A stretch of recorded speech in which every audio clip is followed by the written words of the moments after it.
Hoje tem, hein? Amistoso, tem Brasil e Tunísia. E Lemely está em Paris novamente. Thiago, bom dia para você. Bom dia, Carla, Sheila, Megali, todo mundo que está acompanhando o Band News FM. Depois de 9 dias de cobertura, chegou o dia do último amistoso antes da Copa, né? 3h30 da tarde no horário de Brasília, 8h30 no horário aqui de Paris. Brasil e Tunísia, essa última oportunidade para o Tite observar os jogadores antes da estreia na Copa do Mundo daqui a menos de 2 meses. Ontem o Tite, Carla, concedeu uma longa entrevista coletiva, quase 1 hora, abordando diversos assuntos, extra-campo, claro que dentro de campo, muito de tática, falando sobre os adversários, claro, sobre essas peças que o Brasil tem. Ele preferiu dessa vez, ao contrário do que ele fez sexta-feira contra a Gana, ele preferiu não confirmar oficialmente, mas pelo que ele deu a entender no treinamento, que a gente pôde observar, vai com um time um pouco menos ofensivo do que aconteceu na sexta-feira, porque sai o Vinícius Júnior, né? Muita gente não entendendo porque sai o Vinícius Júnior, e volta o Fred, um meio-campista, então ele coloca o meio-campo talvez mais próximo do que ele vai fazer na Copa do Mundo, com Fred, Casemiro, Neymar,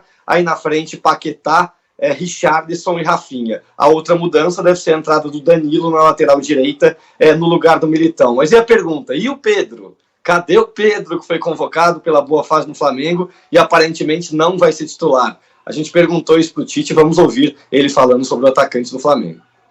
Possivelmente ele tenha uma situação dentro do jogo, possivelmente não é assegurado, sim. É a ideia. Okay? Mas independentemente eu já tenho o diagnóstico de Pedro. Eu já sei o que o Pedro pode dar. Ele já esteve na seleção brasileira, para quem não está lembrando. Ele já jogou na seleção brasileira. Ele já teve atuação, já treinou conosco, já machucou e teve que voltar. Então eu sei o que o Pedro pode. Não vai ser só esse jogo que vai determinar uma característica específica em relação. O Pedro é especialista. Pedro, se trabalhar numa outra função que não for de 9, não vai funcionar.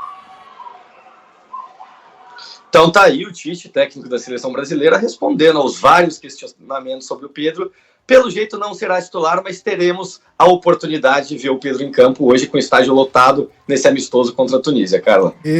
O Brasil deve ganhar bem, serão 2 vitórias que darão confiança à seleção. Eu não quero mijar na espoleta de ninguém, mas em 2018 o Brasil fez 2 amistosos antes da Copa do Mundo. Ganhou da Croácia de 2-0, ganhou da Áustria de 3-0. E venceu bem os 2 jogos. A Croácia foi finalista daquela Copa e o Brasil, a gente sabe o que aconteceu. Então, treino é treino, jogo é jogo. Com certeza. Thiago, bom trabalho pra você. Não, e só complementando, são 2 adversários mais fracos do que na Copa anterior que você citou, né? A Áustria e Croácia são bem mais fortes que Tunísia e Gana. Mas é isso, treino é treino, jogo é jogo. Vamos ver o que vai acontecer 24 de novembro.